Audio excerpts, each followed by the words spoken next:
Você já reparou na quantidade de eletrônicos presentes no dia a dia? Celulares, eletrodomésticos, computadores que cercam nossa rotina e tomam conta da nossa vida. Mas e quando eles param de funcionar ou são trocados por um outro produto novo? O que fazer? Jogar fora? Ameaças do lixo eletrônico. Esse é o tema de hoje e a gente quer saber a sua opinião. Está no ar, Antenados.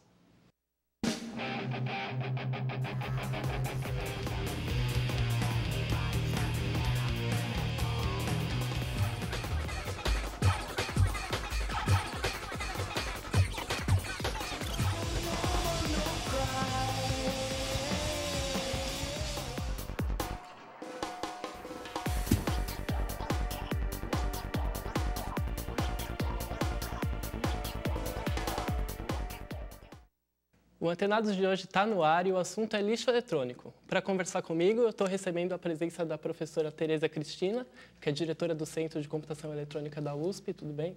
Tudo bem, é um prazer estar com vocês. Obrigado. E discutir esse assunto. O professor Mário Sérgio, aqui da São Judas, da área de Biologia. Tudo bem, prazer. Professor? Obrigado pela presença. E dos alunos Henrique, de Rádio e TV. Tudo bem, Henrique? Tudo bem. Carlos, de Rádio e TV também. O Daniel, também de Rádio e TV. Tudo bem, Daniel? O Jackson, de jornalismo, e a Raquel, também de Rádio e TV. Tudo bem, Raquel? Obrigado pela presença. Para começar, eu pergunto para vocês, o que vocês acham que é lixo eletrônico? O lixo eletrônico é tudo aquilo que nós utilizávamos antes na nossa casa, por exemplo, televisão, o som, e você acaba não utilizando mais ou comprando, adquirindo um equipamento novo e você descarta ele. Então, aquilo passa a ser um lixo eletrônico. Certo. Todo mundo concorda que lixo eletrônico é isso? Sim. É porque existe uma grande confusão, né? Muita gente acha que lixo eletrônico são aqueles e-mails indesejados que a gente recebe. Então, professor, que também é lixo. Então. Mas para esclarecer, o que a gente pode considerar como lixo eletrônico? Concordo com ele. Tudo que ele falou está certo. Tudo que ele falou está certo, mas a gente pode pôr mais coisas ainda, câmera fotográfica, tudo que envolve eletrônica e que deixa de ser usado. O que antes não existia e agora cresce cada vez mais pela facilidade que a gente tem de substituir e pela força com que os fabricantes fazem para substituir. Sai um novo celular com mais uma coisinha que você nunca vai usar na vida, você troca, né? Então... E nem o equipamento em si, às vezes só algum componente dele, a pilha, a bateria, também é considerado lixo. Também é lixo. E quando algum desses equipamentos quebram de vocês, o que vocês costumam fazer com eles? Isso que eu achei interessante, que eu acho que é pouca informação para a gente o que fazer, porque eu lembro que quando eu tive o meu primeiro computador que eu fui descartar, não joguei nem no lixo da cozinha, nem do banheiro, então eu fiquei com dúvida, eu fui a um ferro velho. Então, não sei se um dos professores aqui sabe, essa falta de informação onde a gente vai levá-lo, né? Porque no meu caso eu levei a um ferro velho, não ganhei nada, mas deixei lá. Mas você foi ainda atrás de uma informação. Tem alguém aqui que joga em lixo comum? Não, o caso meu também foi da mesma maneira que ele. Não sabia para onde iria, no caso, o computador. E aí o que você fez? Daí eu levei, no caso eu dei, na verdade. Entendeu? Certo. Professor, existe uma grande quantidade desse tipo de material jogado na natureza, né? Quais são os riscos disso? Primeiro, quantos tem? Nós estamos produzindo por ano, no mundo inteiro, 50 milhões de lixo eletrônico, para ter uma ideia de quanto. Se a gente puser tudo isso num trem para mandar embora, o trem vai dar a volta na Terra, o tamanho do trem. Então, dá para ter uma ideia da quantidade de lixo que a gente estava jogando. Onde nós estamos jogando? Dele foi para o ferro velho. O que o cara do ferro velho fez?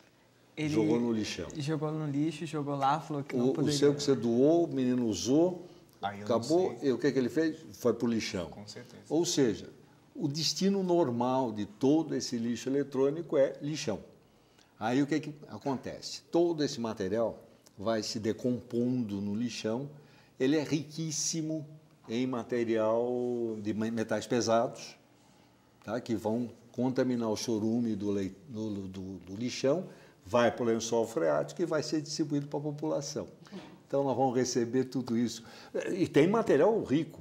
Por exemplo, em Vancouver, as moedas de Vancouver, ouro, prata e bronze, foram feitos com ouro, prata e bronze de lixo eletrônico.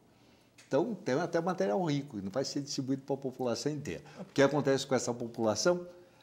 Em contato com esses metais pesados, adquirem cânceres bonitinhos e tudo.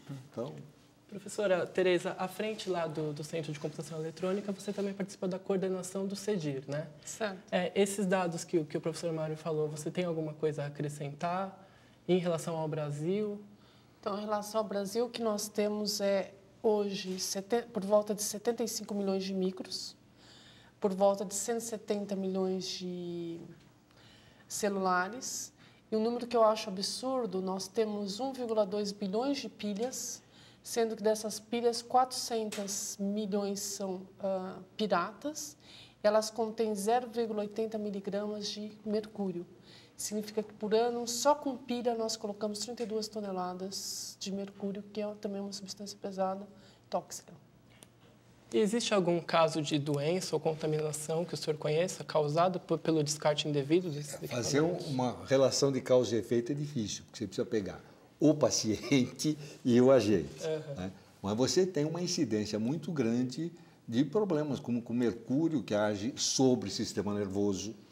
Né? Então, pacientes que perdem noções noções de sentido, né? de respostas por contágio com mercúrio. E mercúrio sobra. Né? Então, você tem, inclusive, dificuldade de reciclar esse material exatamente pela alta toxidez de alguns componentes dele. Então, até os catadores de lixo ficam sujeitos a todas essas doenças. É assustador mesmo. Vocês sabiam de todos esses riscos do descarte dos equipamentos? Não sabia, mas e qual seria a solução? Onde nós devemos depositar esse lixo eletrônico? A professora Tereza vai responder. A gente já vai chegar lá. Professora, fala para a gente de onde que surgiu a ideia de fundar o CEDIR, que só para explicar para eles, é o Centro de Descarte e Reuso de Equipamentos Eletrônicos. Isso. Então, na realidade, o que aconteceu, nós fizemos uma coleta num dia só, coletamos 5 mil quilos de lixo eletrônico. E daí nós achamos assim, agora nós vamos chamar as empresas de reciclagem e está tudo resolvido. Das empresas de reciclagem, muitas não queriam lá ver 5 toneladas, não interessavam. E a única empresa que foi ofereceu R$ 1.200 por 5 toneladas de lixo eletrônico. Então, nós ficamos meio desapontados, meio decepcionados, porque muito lixo para muito pouco dinheiro e ninguém tem interesse. Então, nós vamos pesquisar por quê.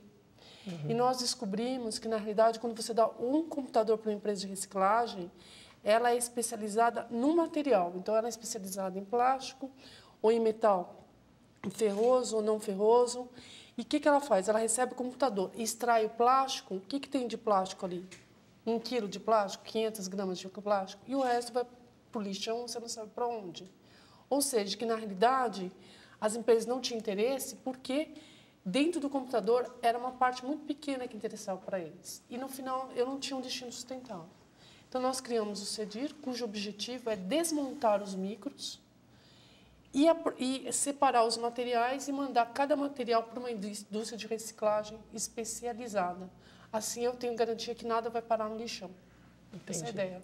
Bom, para a gente entender melhor como funciona o processo de reciclagem, o Antenados foi até a empresa Reciclo Metais, na região leste de São Paulo, e entrevistou o Ronilson, que é o gestor de lá.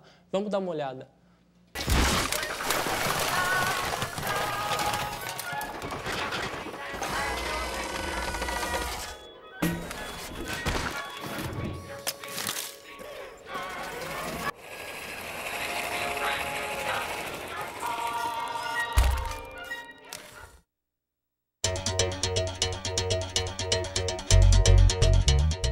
Todo esse material nós podemos classificar como lixo eletrônico, desde o computador e todos os seus periféricos, televisor, videogame, videocassete, DVD, aparelho de som, celulares, até pilhas e baterias, lâmpadas fluorescentes, tudo isso a gente pode classificar como lixo eletrônico.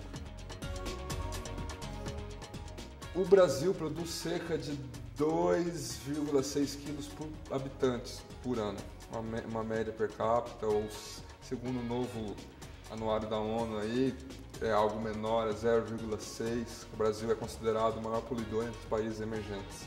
Nós reciclamos cerca de 1% disso. Comparado a as latas de alumínio, por exemplo, que hoje o Brasil é líder mundial, recicla cerca de 94% dessas latas.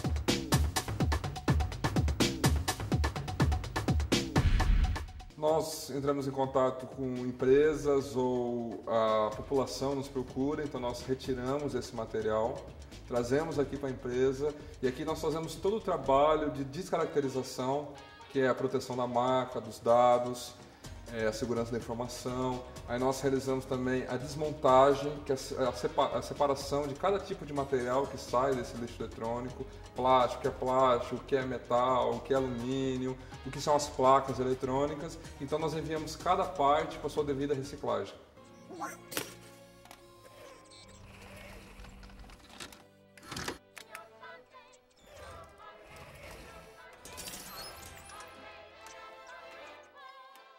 Bom, nessa matéria a gente viu um pouco mais sobre o processo de reciclagem.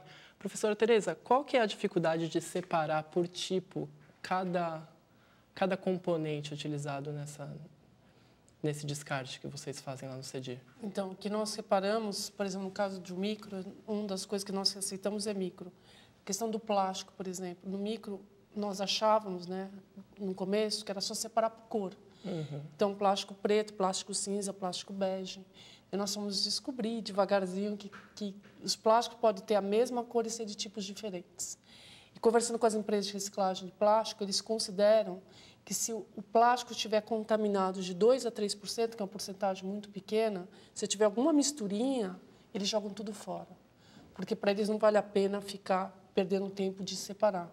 Então, uma das coisas que nós estamos aprendendo é como separar plástico, como separar placa. As placas valem coisas diferentes, tem placas que têm metais preciosos, outras não. Outra grande dificuldade são os cabos. Tem cabos que têm fibra ótica, tem cabo que tem alumínio, tem cabos que têm cobre. Como você pré-selecionar os cabos? Tudo isso está sendo assim, um aprendizado. Um aprendizado diário, né? Isso. Legal. O Antenados agora vai para um rápido intervalo e, na volta, a gente continua a falar sobre o lixo eletrônico. Não sai daí. A Índia é o país emergente que mais produz lixo eletrônico. Por ano, são mais de 400 mil toneladas desse material descartadas no meio ambiente. Em seguida vem a China, com 300 mil toneladas, e o Brasil, com quase 100 mil toneladas.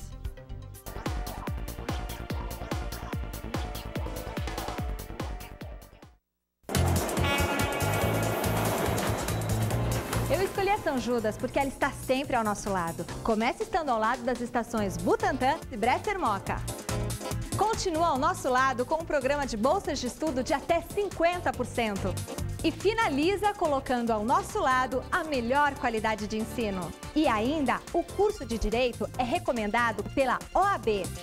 Aproveite que as inscrições estão abertas! Os vários ângulos de um fato na roda do Coletiva. Quinta, 9h30 da noite e sábado, às 2 da tarde.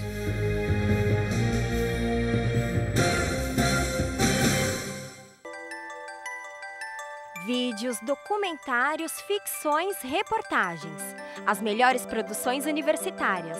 No sábado, às 11h30 da noite e reapresentação domingo, às 6h30 da tarde. Espaço Comunicação.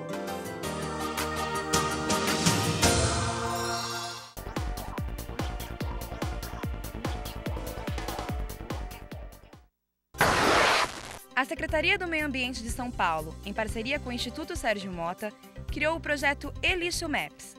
O objetivo é informar aos usuários postos de coleta de lixo eletrônico mais próximo de sua casa. Basta acessar o site www.e-lixo.org e digitar o seu CEP.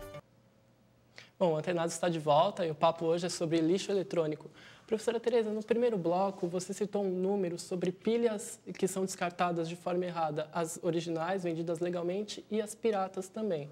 Você acha que, de repente, isso não seria tema de uma política pública a fim de melhorar isso? Até você pode citar também, professor Mário.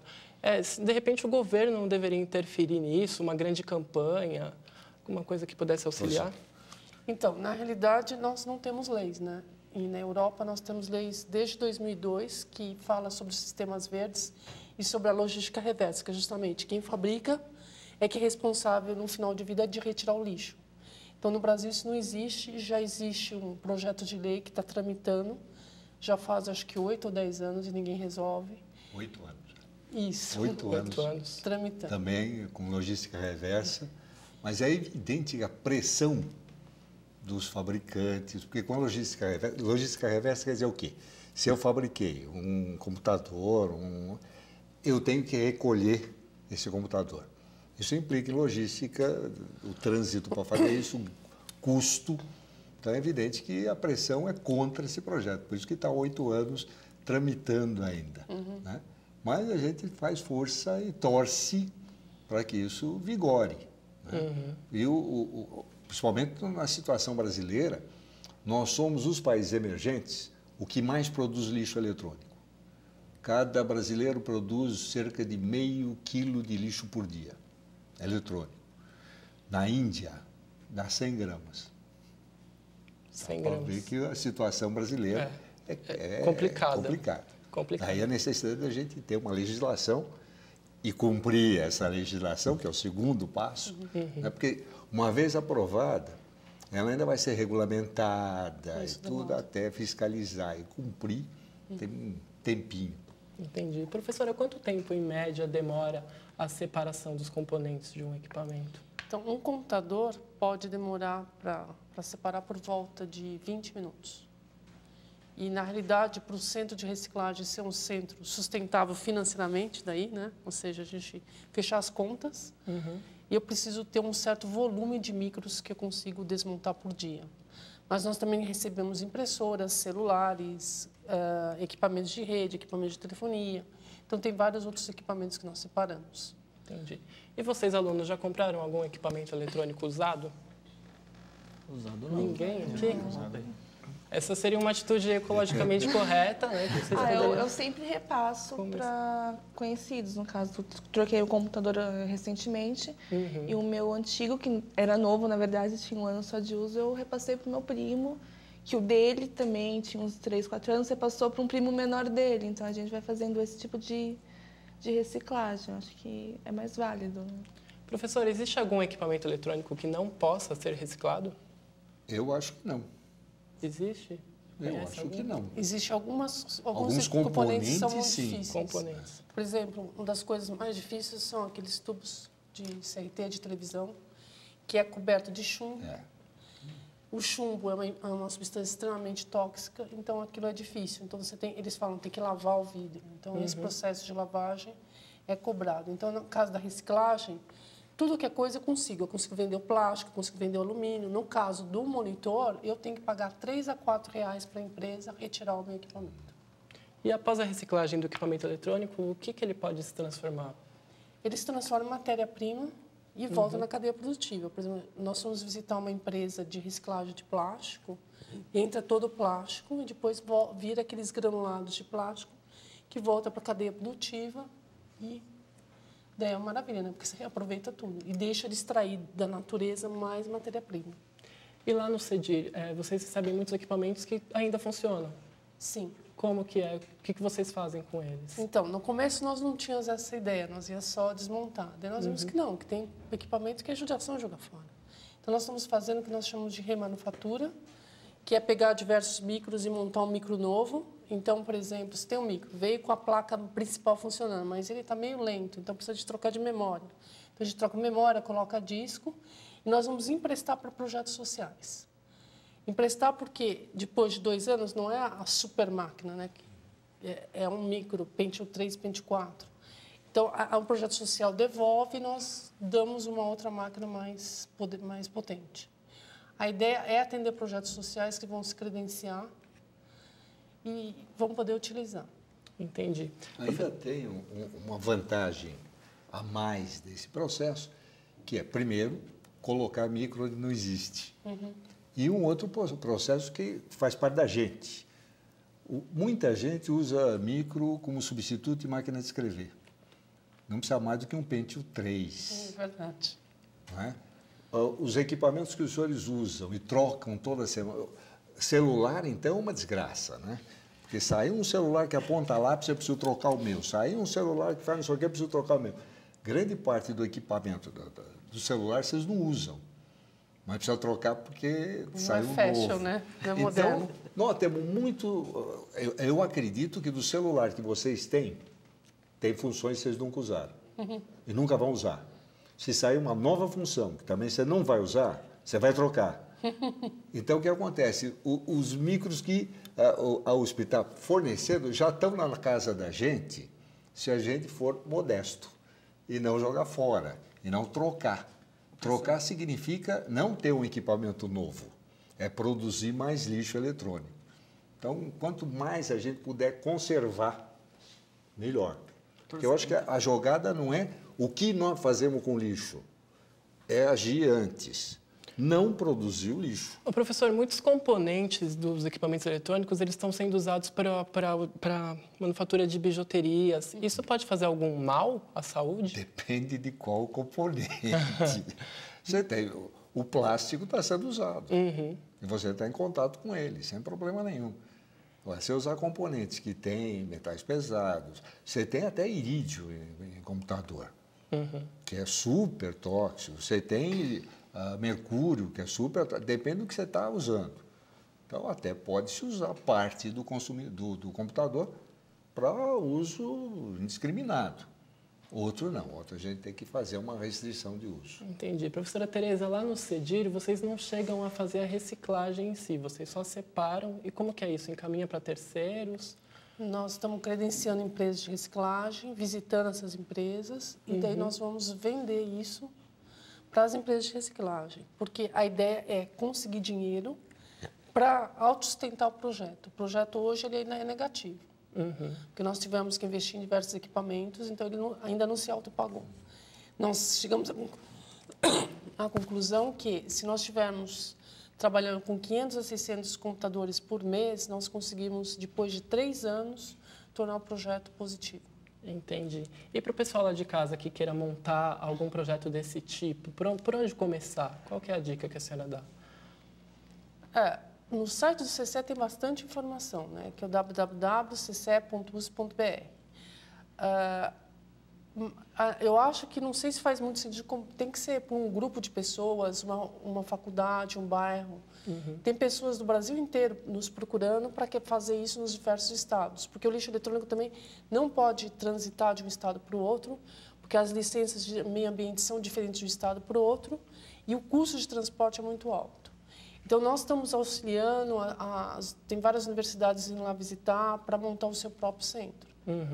Então, nós estamos abertos. Entendi. E vocês aí, todos por coincidência são alunos de comunicação social, a mídia ela está um pouco em falta com relação a essa problemática do lixo eletrônico, né? A gente vê aí uma grande atenção midiática para efeito estufa, entre outras coisas, e o lixo eletrônico não é divulgado. O que vocês acham que poderia mudar para melhorar isso? É isso que eu até observei o professor falando. Nós aqui, principalmente um público jovem, tem essa necessidade de estar trocando todo mês, até uma semana, o seu celular. Então, assim, a gente tem, o consumidor tem essa necessidade de estar acompanhando essas tecnologias, mas está faltando, no caso da empresa, até mesmo política, do Estado, uma propaganda para incentivar como parar de usar, substituir. Então, só está chegando a informação como a gente utilizar essa tecnologia que está chegando, mas o consumidor não está sabendo como fazer caso descartar ele. E a empresa não vai contribuir com isso. E a empresa... Pelo contrário. No manual ainda vem, né? Contrário. No manual ainda vem, se descartar, não joga no lixo. Mas a gente, hoje em dia, não lê mais manual, a gente não tem mais essa cultura de ficar lendo o manual. Então, está faltando muito propaganda, os projetos, para estar incentivando e mostrando como é que se faz, né? Para estar descartando esse lixo. Professora, existem muitas empresas que trabalham com a reciclagem, que vocês encaminham. Como que é esse número a nível de São Paulo? Então, no estado de São Paulo tem 450 empresas de reciclagem, contudo, não é de tudo, né? Todo o material. Mas nós temos que credenciar uma a uma. Pelo fato da USP ser uma universidade pública, nós temos que também, não podemos dar o lixo eletrônico para qualquer empresa, então a gente vai fazer um processo de pregão. Então, existe todo um cuidado para fazer isso. E depois também as pessoas estão depositando lá, né? Então, nós estamos tentando também desenvolver um sistema, você me dá um micro, e daqui a uns anos, se você quiser ver o que aconteceu com o seu micro, eu falo, esse micro gerou tanto de plástico, tanto de metal. Então, nós estamos tentando desenvolver isso para dar uma credibilidade para as pessoas. Existem muitas pessoas que, imagina, o computador é caro ainda para nós brasileiros, né? Então, por exemplo, o laptop é muito difícil de chegar lá, porque eu lembro do meu primeiro laptop, eu paguei R$7.500. Você não vai ficar dando assim, né? Então, eles querem, de fato, dar o computador, mas depois saber o que aconteceu com ele. Então, nós estamos também cadastrando um banco de dados. Depois, vamos ver se a gente faz uma espécie de track, né, do que aconteceu. Bom, gente, o Antenados de hoje está acabando. Eu queria agradecer a presença da professora Tereza Cristina. Muito obrigado pelos esclarecimentos. Professor Márcio Sérgio também, muito obrigado por ter vindo. Das ordens. Bom, gente, o Antenados de hoje está ficando por aqui. Se você quiser continuar o nosso bate-papo, pode acompanhar, inclusive, os nossos bastidores através do Twitter, no perfil Antenados_TV. Se você é aluno da São Judas e quer participar das gravações, pode entrar em contato também pelo e-mail antenados@usjt.br. Obrigado pela companhia, até mais.